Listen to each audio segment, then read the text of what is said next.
This is the Bringing Business to Retail podcast with today's guest, Nate Regier. Welcome to the Bringing Business to Retail podcast on SelenaKnight.com. Stay ahead of the competition by opening your doors to business experts so you can learn, grow, and be inspired. Passionate about bringing business strategies to independent retailers, please welcome your host, Selena Knight. Hey. Welcome to today's episode of the Bringing Business to Retail podcast. I'm Selena Knight, the retail strategist, and I'm here to help you learn, grow, and be inspired.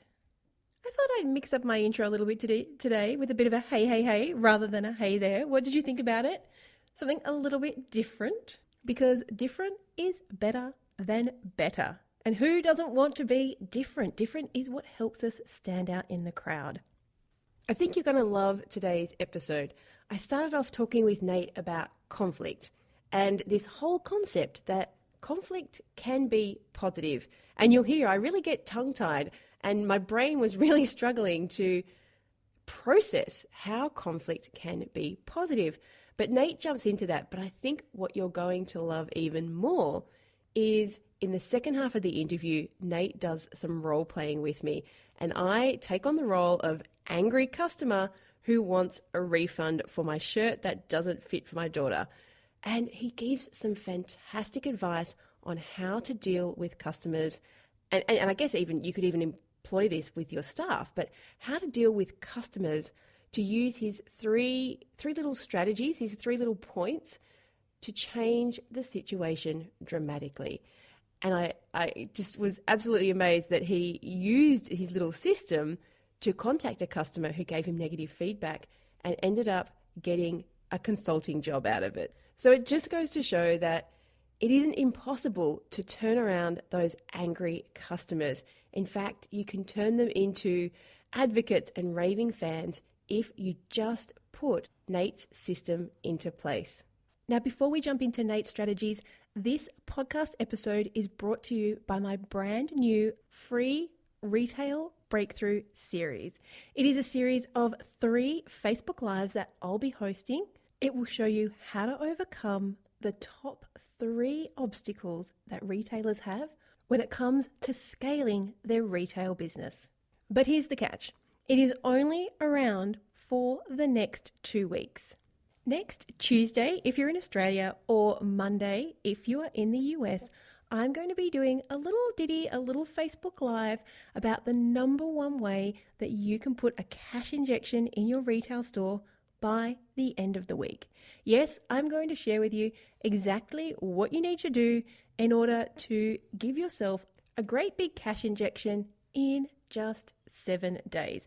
And I'm going to be doing this live. I'm going to run it as a Facebook Live. So if you've got any questions, make sure that you are on to not only discover what my little strategies are, but also to ask me some questions about it. I'm going to be hosting that on my Facebook page. So if you are not already a follower, a fan, a liker, whatever word Facebook is using this week to say that you are hanging out with me on Facebook, I'm going to pop a link to my Facebook page into the show notes. Simply go over there, click like, and when I go live, you will be notified.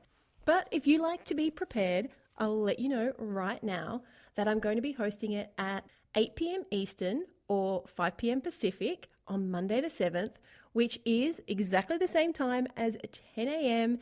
Tuesday the 8th in Australia. And I'm going to share with you the number 1 way that you can get a cash injection fast into your business. In fact, I'm even going to challenge you to give yourself that cash injection in just 7 days.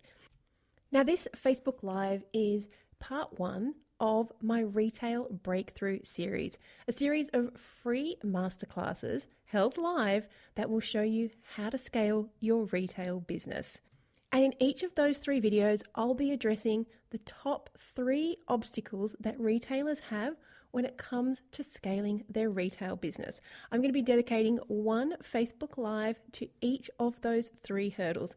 So if you are ready to grow your business, if you're ready to scale your retail store, I suggest that you hop on over to Facebook, follow me, and set some time, about 20 minutes in your diary aside on Monday the 7th or Tuesday the 8th, depending on whether you're in the US or in Australia. Now, this is all the same time, guys. For those people who get a little bit confused about time zones, I'm only holding one Facebook Live. It just happens to be at 8 p.m. Eastern on Monday or 5 p.m. Pacific on Monday, which is 10 a.m. Tuesday, the 8th of May. So if you would like to know all about how to scale your retail business, jump on over to Facebook, follow me on Facebook, and turn up for the Facebook Live to not only hear how to get that cash injection, but to also ask me any questions on boosting your retail sales. Okay, let's jump into today's episode with Nate Regier. Before we jump into today's episode, I just want to do a great big shout out to the patrons of the show. Now, this is something that we implemented in episode 100, which is where my daughter Alana, who's 8, interviewed me and got a little bit obsessed with our dog. It's very funny. If you need to pick me up, go and listen to an 8-year-old get interviewed. But this show stays proudly independent, just like your retail store, because of people like you who pledge their support to keep it going. Now, putting this show together is not easy and it costs a lot of money. You know this. This is how business works, right? So I'm out there putting anywhere between 5 and 8 pieces of business strategy advice in your pocket or in your earbuds every single month, and you can pledge your support to keep the show alive. So I would love it if you would become a patron of the show. Simply head on over to selenaknight.com/patron and you can find the information there. Click the big button on the show notes if you would like to pledge your support, and jump into today's episode. Hey there, and welcome to this week's episode of the Bringing Business to Retail podcast. Today's guest is Nate Regier. He's a former practicing psychologist. He's got a doctorate in clinical psychology. He's an expert in social, emotional intelligence and leadership, positive conflict, and that's something I'm getting all tongue-tied already, positive conflict, and that's something that my head was really thinking about. Leadership, mind, body, spirit health, and neuropsychology, just to name a few. This guy is the bee's knees when it comes to all stuff brain related. And today we are going to be talking about conflict and customer service and a whole bunch of other stuff. So welcome to the show, Nate. It is great to be here, Selena. Happy to be with you and your audience. You have a lot of things that you're an expert in. Well, I need to shorten that because every time I hear that read, I get overwhelmed by whatever I'm supposed to know or do. And that's why I call myself a recovering psychologist. I like that. Well, the positive conflict, I got a little bit tongue-tied on that one. So before we jump into what is the difference between positive conflict and negative conflict, tell us a little bit about what you do now that you're a recovering psychologist. Well, yeah, I am in the leadership development field, and I specifically am very interested in interpersonal communication and conflict. As a psychologist, I learned a lot about how the brain works, how people relate to one another, the psychology of behavior in groups. And now, as the CEO of Next Element Consulting, we want to apply those skills to helping leaders and helping teams maximize those second-by-second interactions with each other so that they can be connecting, they can be relating to each other, resolving conflict well, and leveraging all that energy that comes with being diverse and being different from each other. So we're not necessarily talking about behavior, is that correct? I'm really interested in what positive conflict versus negative conflict is. So let's jump into that, because my brain is just trying to work out how you can have positive conflict. That's a great question. And we are talking about behavior, and we're talking about the beliefs and attitudes that come behind it and the emotions that come behind behavior. So I grew up the son of missionary parents in Africa. So my whole growing up was around an ethos of peace and nonviolence and helping people and doing everything you can to help everybody be happy. And as I grew older and saw more and more significant conflict in the world, I really started struggling with how can we – it seems like the only way to keep the peace sometimes is to just avoid conflict. And is there a way to reconcile the two? And when we look as a professional development person now, I see a lot of models out there that talk about conflict this and conflict management, conflict mediation. And if you Google the word conflict, all the stuff that pops up along with it are words like management, mediation, reduction. That makes conflict out like it's the bad guy, like it's supposed to be gotten rid of. And I just don't buy that, because in our experience, conflict is purely energy. All it is the gap between what I want and what I'm experiencing at any given point in time. And so the real question becomes not, is conflict good or bad, but how are we going to use that energy? So how do you? I have so many questions already, and we're like 3 minutes in. The first one is, let's just take it away from conflict and where it's going for a moment. But growing up in Africa, did you struggle? And now that you focus on conflict, looking back, do you struggle with what you saw in the world then? Because I imagine, being missionary parents, you were helping people in quite dire situations versus what you're teaching now. Have you taken your experiences from when you were a child in that situation and used it to further what you're learning and teaching nowadays? I am, yeah. And I experienced everything from extreme poverty to incredible military violence in southern Africa during apartheid when Nelson Mandela was still in prison. And so how people deal with differences and disagreements has been something I've seen misused so much in my life. I also had fantastic role models, though. My parents and a couple mentors that I had were great examples of engaging people that were different around disagreements in a way that preserved their dignity. So I think even today, when I'm working with leaders that are dealing with difficult situations or customer service, I don't think the dynamics are that different. It's just that the stakes are higher. And they were so much more extreme. That must Yeah, have, it must have, do you sometimes wonder if that was the catalyst for where you are now? I don't wonder. I know, and I've received feedback from people that know me really well when they've read my book, and they say, Nate, this is your journey. You've told your story in this book, and I don't think I set out to do that, but at age 50, sharing kind of where I'm at in my life and my philosophy on things and the methods that our company has developed, I guess it is a culmination of all my experiences. So yeah, the seeds were planted and they've been nurtured a lot along the way. Not that that's what we're here to talk about, but isn't it funny how those experiences, when you're having them, can seem so, I was going to say, I don't know the word for it, but so dire and so formulative that you can almost block them out because they're quite traumatic.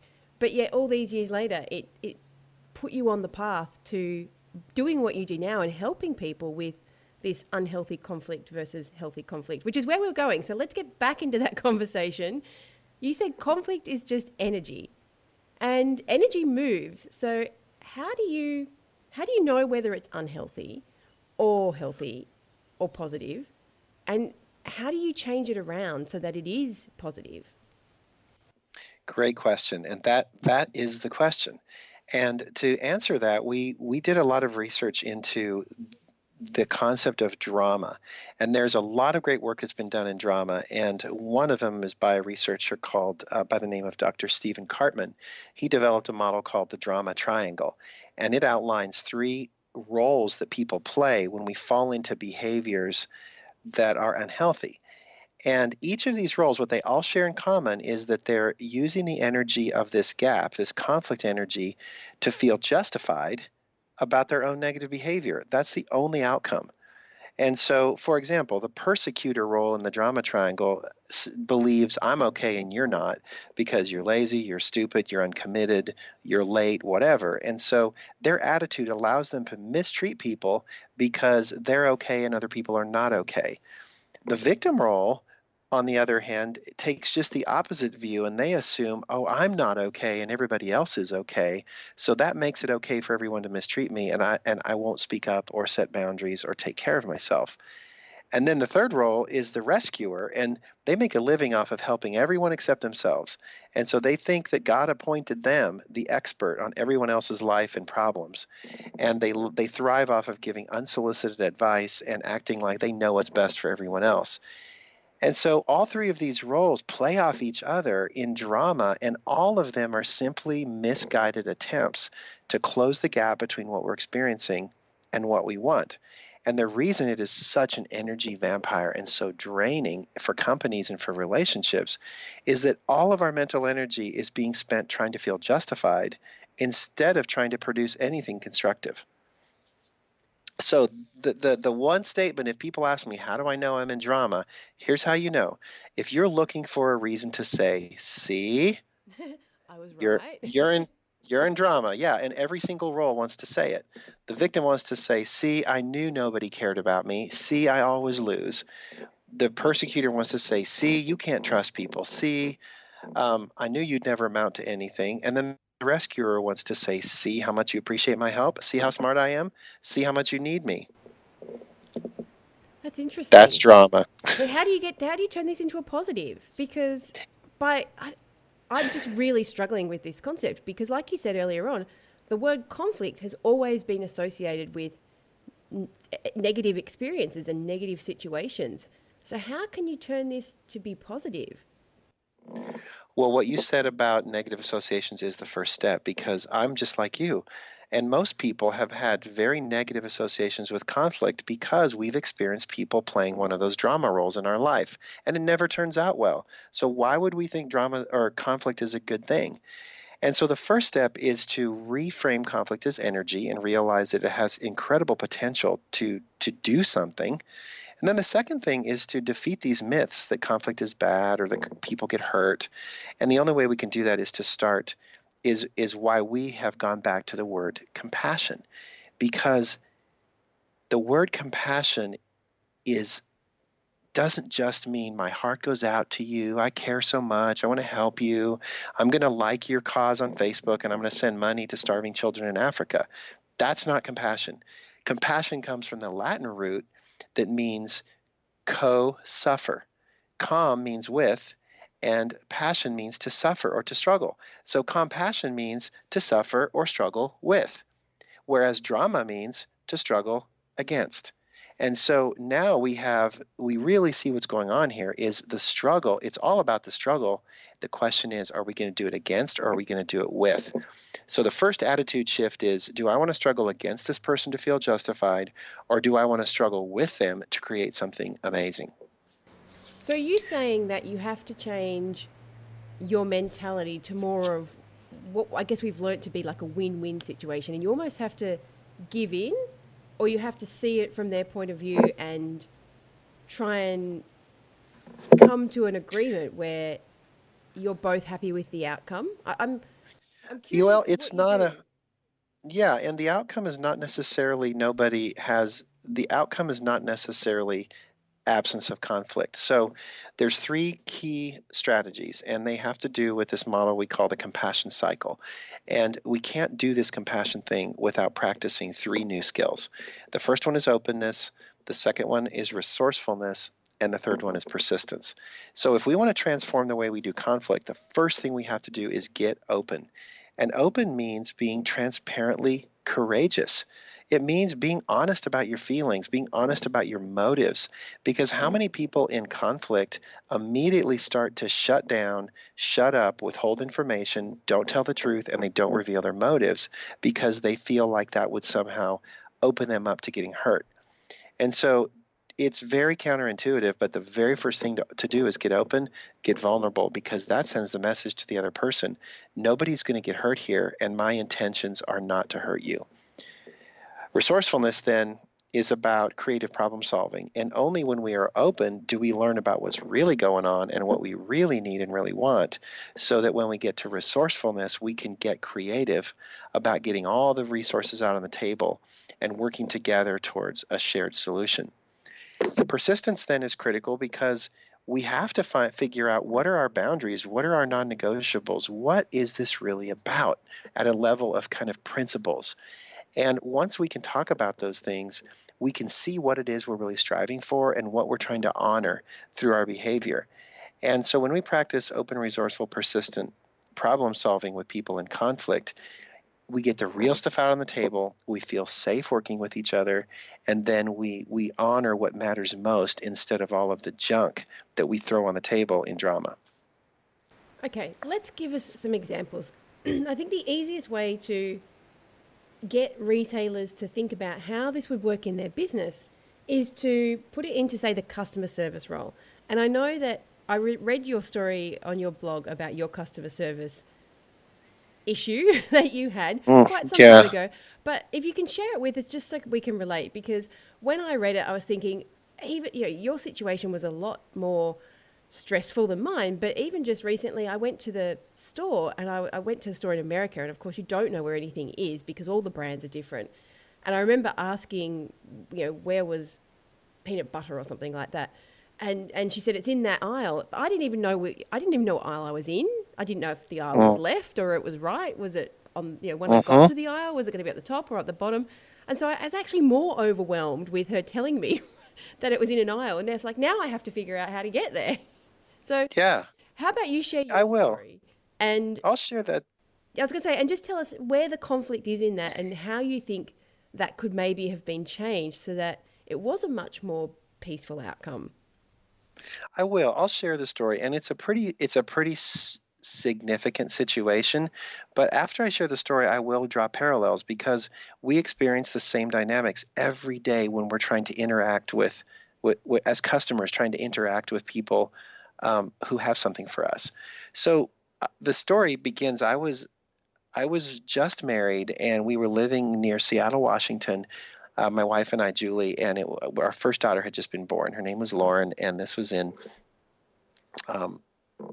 We're all alone, just the two of us, had a baby, scared to death, facing the world on our own, and our first child had an incredibly bad case of jaundice. So she was yellow coming out of the hospital, and of course we're terrified. We don't know what it means, and things were made worse by the doctor telling us that her bilirubin levels were significantly high and that if they continued to go up, she could face liver damage. So they sent us home with all of this equipment, and home health service came in. And they're called Billy lights, and they're these natural light that is supposed to reduce bilirubin level by putting light through the skin. So we had our poor little baby Lauren wrapped up in all of these blankets and lights on her, and she hated it, terribly uncomfortable. And we're taking turns watching her, making sure everything's working and making sure she's all wrapped up, because every minute without the blankets, she could be becoming toxic. So one night late, I was on night shift with her, and I was laying underneath her cradle, rocking it, and I had fallen asleep. And I woke up and looked up, and it was dark. And I'm used to seeing a glow come out of the crib from these Billy lights. And so I kind of freaked out, and I looked and I checked things, and I couldn't get it to turn back on. And I checked the plug in and I checked the switch, and they wouldn't come on. And I started to panic. I was thinking, oh no, every minute that goes by again, her liver could be damaged. I don't know what to do. So finally, I thought I'm just going to call the home health agency customer service. They gave me a card, and 24/7. So I called them, and when the gentleman picked up the phone on the other end, I said, I don't know what to do. I'm freaking out. My daughter, I could hardly breathe. And I said, and the Billy lights won't work, and blah, blah, blah.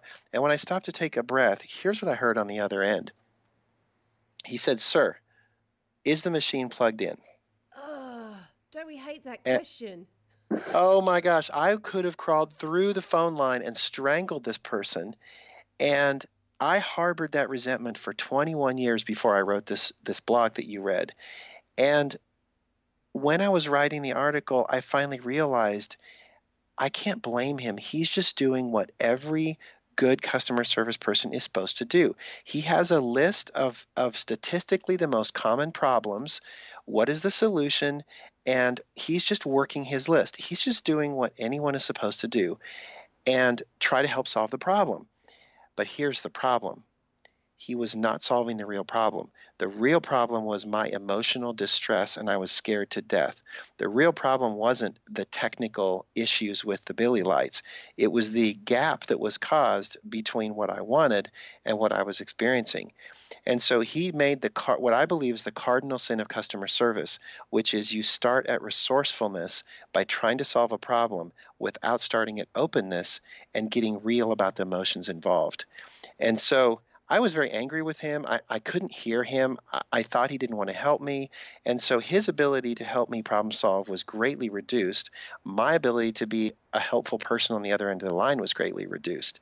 And so that was significant for me, and I've used it as a principle for customer service that finally makes a lot more sense now in the context of open, resourceful, persistent in the compassion cycle. So if he would have started with openness, what do you think he could have said instead of, is it plugged in? Here's what I would have liked. If I was training him today, I would have trained him, instead of working off a technical list, I would have trained him. First thing you do is recognize if the person's in drama, and I was playing the victim role because I don't know what to do, I'm freaking out. And the very first thing you do is start it open by empathizing, go to resourceful and offer to be a resource, go to persistent and make a commitment to the customer. And it would have sounded like this. Sir, I can't even imagine how scared you must be. I don't have any children, and so I can't relate, but you sound incredibly scared. I'd love to spend some time on the phone with you going through a checklist so we can figure out what's the problem. And I just want you to know I promise to stick with you until we have this solved. How does that sound? Do you know, that is so good. I tell you the thing that it's almost as bad as, is it plugged in, is these, here in Australia, it's especially offshore customer service centres where they say, I hear that you're saying you're upset with your lights not working. It's like, okay, I get that that's a whole psychology thing and you've got a script. You're supposed to repeat back to me that you've understood my problem, but no, you don't hear me. You're just following the script. Well, and it's so mechanical and it's so technical and it's so cognitive. There's nothing emotional about that. No, it is literally like somebody told them that they have to repeat this phrase and to say that they have understood your problem, but they really don't care. And here is something I have learned in my 20-something years of customer service and customer experience is when someone is angry at you, 99.9% of the time, they are not angry at you. They are angry at some other thing in their life that happened, and the thing that you sold them that didn't work or didn't fit, or something that you did that upset them, was just the trigger for everything else happening in their lives. Absolutely. And they're angry because there's a gap between what they want and what they're experiencing. And there's nothing wrong or irrational about that. Now, maybe what they expect is irrational, but the gap is real and the emotion is real. And if we don't acknowledge that, we can't make progress with them because they can't hear us. It's kind of like they don't care how much we know until they know how much we care. And so I had a great experience recently. I called my cable TV and internet company because I was having some problems with connectivity. And I called them and they picked up the phone. I said, "Hey, how can I help you?" And I said, "Well, I'm having problems with my internet and it keeps dropping my Skype calls. And I'm trying to have, these podcasts." And here's what he said. He says, "Sir, that's got to be so frustrating because you've got work to do and you need your internet to be working. Can I ask you a few questions and do some troubleshooting? And I promise we'll get this resolved or we'll make it right before I hang up. How does that sound?" That is so much better, isn't it? I was stunned when you said great experience and cable company because those two words do not go together in my situations. Well, he's fabulous. It's like he put myself in my shoes, which is one of the most important principles of customer service is put yourself in the customer's shoes and validate their emotion. You can validate their emotion without ever validating who's right or wrong. That's not the point. And good customer service people can distinguish between the two. And when you acknowledge someone's emotion, they calm down greatly because they know you're hearing them, and then they can struggle with you to solve the problem because you need their participation. You need them to be an active participant in the problem solving in order for it to go well. Okay, can we do a couple of role plays? Yes, Okay, let's it's my pretend that favorite thing. you have a store, and I've bought this T-shirt and it's too small, and your customer policy is that you don't refund because there's nothing wrong with it, but you're happy to exchange. Okay, so I Hmm. walk in, I'm like, I bought this shirt for my daughter for Christmas, and it doesn't fit. I want a refund. Man, I can't imagine how frustrating it would be to prepare a gift for somebody and give it to them, and then it's not what you wanted. I am so sorry. I would be willing to share with, or I'd love to give you the options that are available to you.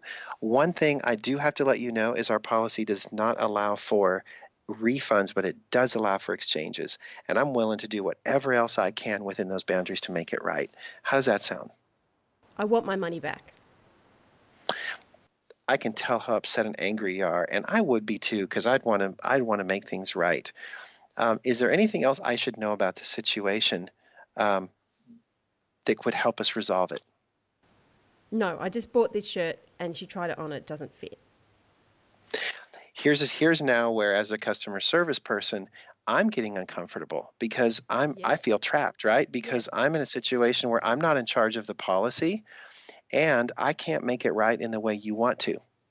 And Very, you're very this is typical, this and is I'm trapped. And I'm trapped. this is So, where so oftentimes they'll try and hand it off to a supervisor, right? Because yeah, the person at the other end, the customer, is not going to take no for an answer. absolutely. So, at this point, if I might say, this is where I have to be really, really self-aware. So I might say something like, um, I'm feeling anxious because I know I can't give you what you want. I'm not authorized to do that. Would you like me to connect you with somebody that you could talk to that might have more um, that might have more ability to work with you on that? Because I'm committed to staying with you until we get this resolved. And at that point, the person's probably going to say yes because they were already at the point where they were saying, "Get me your manager." Yeah, it's usually, and what's so interesting though is when people feel heard, they usually back off because in this situation, the person liked that shirt and they wanted that shirt for their daughter. So it's hard for me to believe that they really don't want the shirt. They want to feel better, and they have feel hurt, they feel harmed, and they want it to be made right. Now, very rarely do I see customer service people truly empathize with somebody. And when that happens, it's amazing how often the customer will really calm down and then tell you the truth and say something like, "Yeah, it really sucked, and you know, in reality, after I, you know, gave her the shirt, it didn't fit her, but it also wasn't a color that she liked, and so I really don't want this style anymore." Yes. So And now once they start telling you that stuff, we go now to the customer resourceful. service for go to resourceful and say, "Oh, okay. Well, how about we do this? I can exchange it, but I know some shirts that are exactly what you're looking for. Can I show you some other styles and models that might be just what your daughter would like?" And I think you probably could have gone there before now that we've had this conversation, you probably could have gone there before you tried to connect them with somebody higher up. If you did ask those questions, what was it? Was it just the size that didn't fit? Because maybe we could, and then I always say I like to ask 3 questions because anything more than 3 upsets people. So, did she like this color? Did she like this style? Did she like the sleeves on this? And if the answer is like yes, yes, and no, you can say, oh, well, how about I show you some shirts that sound like they might be a good fit, and let's see if we can Mhm. sort this problem out. And that, like you said, that's good customer service because that's when the resourcefulness comes in, and then your resistance. That's the point where you say, oh, I'll stay with you until we can sort this out. Absolutely. Or maybe something like, besides it being too small, was there anything else wrong with it or anything else you'd change? And yeah, when people feel heard, it's amazing. They'll start telling you the truth. But when somebody comes in and says, "Shirt didn't fit. I want my money back," they have already decided that there is a behavior you need to do to make them feel better. And they've decided what the solution to their feeling is going to be. And so when we can interrupt the cycle and say, "We hear you, your feeling matters, and we want you to feel better too. And maybe we could work together to start finding a solution to get you to feel better." then those questions, like you mentioned, are such fabulous questions at Resourceful to get through to that solution. I had a situation, funny one. We sell online products, and then usually about a week after the person buys it, we send them a satisfaction survey. And we received a very rare dissatisfied customer on a product. And we were worried because most people love this product, and we're always call people when that happens. So I called this lady, and I said, just following up, I saw that you didn't like it. She says, yeah, things didn't go well. And I said, I'm so sorry. And she's like, it took 2 weeks to get here. And I said, man, when you order something that you're really excited about, you want it as soon as possible. And I'd be happy to look into what happened if you're interested. And she said, no, I was just really excited to get it. And actually, I'm glad you called because I was wondering if you could come do training for us. Okay. And I'm going to Canada next week to train their whole leadership team. All based on a negative review, negative feedback.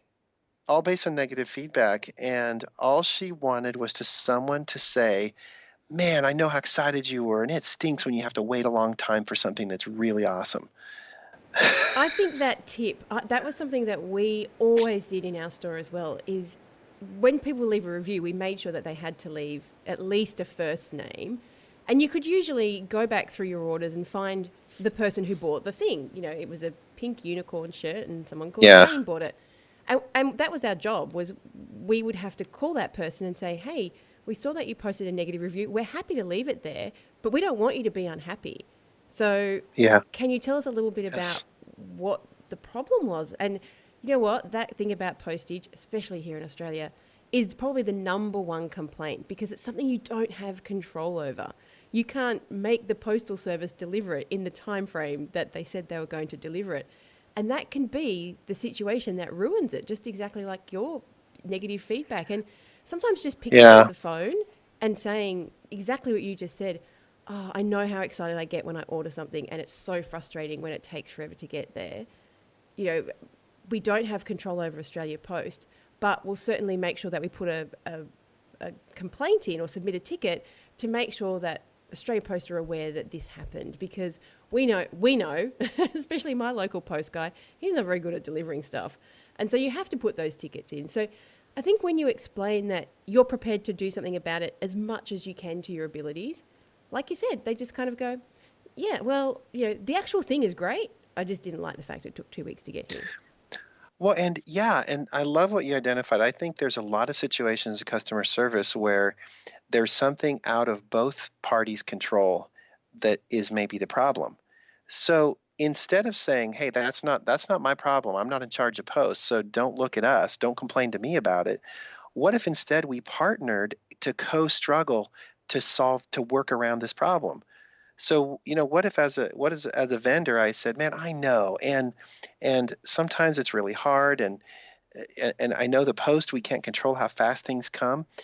I'd be willing to share with you some strategies we have for working around that if you're interested. And then all of a sudden, we're struggling together now to solve a common problem. And even if they don't want to go to the effort of whatever solutions you have, in their mind, you've kind of fixed the problem, even though the problem's not fixed. Yeah. You've given them some options, and they've chosen not to take any action. Absolutely. And that's where I think we have gone so overboard in these ridiculous beliefs like the customer is always right or do anything to please the customer. I think that's a big problem. I think we're putting ourselves in the position to be victim vendors for persecutor customers. And as if we just have to do everything to make them happy, and they don't have any responsibility for the success of the product or the success of the service. And I don't think that's a long-term healthy solution, nor does it build loyal customers. I think when we take those mistakes and those conflicts and we work with them, and they're engaged and we're engaged in finding an awesome solution, it actually makes them more loyal because they're now advocates with us instead of just waiting for us to mess up or expecting us to fix everything or waiting for some vendor with a shinier horse and a wider night to come in and make bigger promises. Oh, and that, to be honest, it's something I hear every single day. Those those customers who say, well, I'm just going to, defame you all over social media and Google and all those kinds of things, because they can in this day and age. And it's very hard for you to be on Yelp, on Google, on Facebook, trying to reply back to this person when sometimes you could, like you said, my my answer quite often is just pick up the damn phone, because everyone hides behind keyboards. But They picking up the do. phone and having a conversation with somebody doesn't happen an awful lot. And like you said, if you go into it with this knowledge that you've shared with us, it's really likely that you can diffuse the situation. It is. And ultimately, we cannot control anybody else. We can only manage ourselves. We can only invite people into a healthy place and encourage them to work with us. But we can't, at some point, we do have to let go of that and not personalize it. And I wonder how many of these problems actually were brewing long before, and there was just a series of little things where people didn't feel heard, and then something clicks and they decide to take it out on us. Like I said earlier, I reckon 99% of people who demand refunds or absolutely complain in customer service, it is not about your product. And I used to say things like that. I feel like I had a little bit of it. Maybe I had a little bit of your wisdom at some point, but maybe it's just 25 years of customer experience. But I used to say things like, it sounds like your day is not going the way you wanted it to when you first woke up. Just things like that. And they go, yeah, so someone ran into my car and then I was late to work and then and all of a sudden you can see that they just want someone to listen to them. It's not about the shirt. Yeah. No, it's not. It's not. And we call that the difference between process and content. When people are distressed, they often focus on the content when it's not about that at all. It's about the process of how they're feeling, about how their relationships are going, about whatever. And it just so happens that the shirt that was too small, or the computer that arrived that's too slow, or the package that arrived late becomes the target. Yes. It's just the straw that broke the camel's back. Yeah, absolutely. Okay. Do you talk about this in your book? I don't talk specifically about customer service, but I have hundreds of examples of relationships and when things don't go well, and they're all very applicable. And there's an even balance between personal and professional applications. And what's the name of the book? The book is called Conflict Without Casualties, a field guide for leading with compassionate accountability.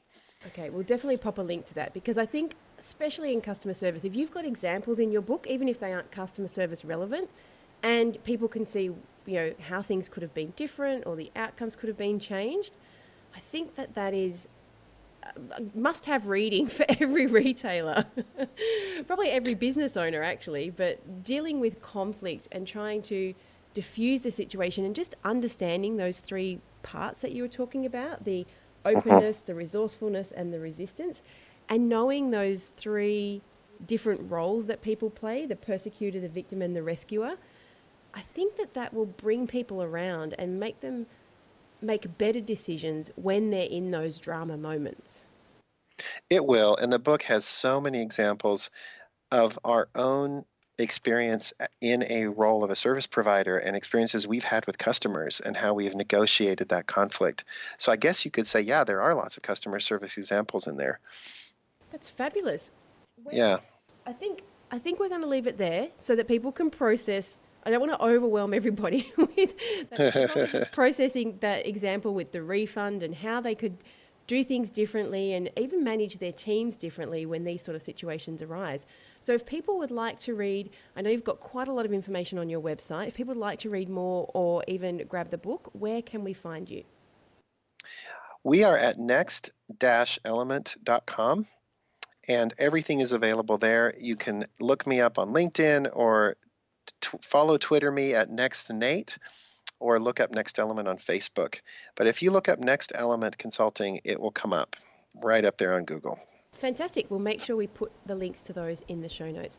Thank you so much for sharing your story and for giving us some great information. Your story is definitely something I think that needs to be shared, because that journey from Africa and the situation with your daughter to what you do now, that to me was, that situation in Africa was the whole catalyst for how you manage to help people in your life right now. It really is. Thank you. It's been a pleasure being on here, and I can tell you're doing great work. And more customer service people in this industry need to hear this. Thank you. You have a fantastic day. All right. Bye-bye. I hope you enjoyed this week's episode of the Bringing Business to Retail podcast. You can find all of the show notes over at selenaknight.com. If you found something that you heard today particularly useful, I'd love it if you could leave me a review on iTunes or Stitcher. And of course, feel free to share this episode with someone that you think could benefit by listening to it. Want more retail biz strategies? You can watch the Bringing Business to Retail TV show, where each week I'll answer a question or provide you with a simple, actionable retail biz strategy that you can implement in your business right away. If you have a question or a guest, I'd love to hear from you. Drop my team an email at podcast@selenaknight.com, and I'll see you on the next episode. Have a great week.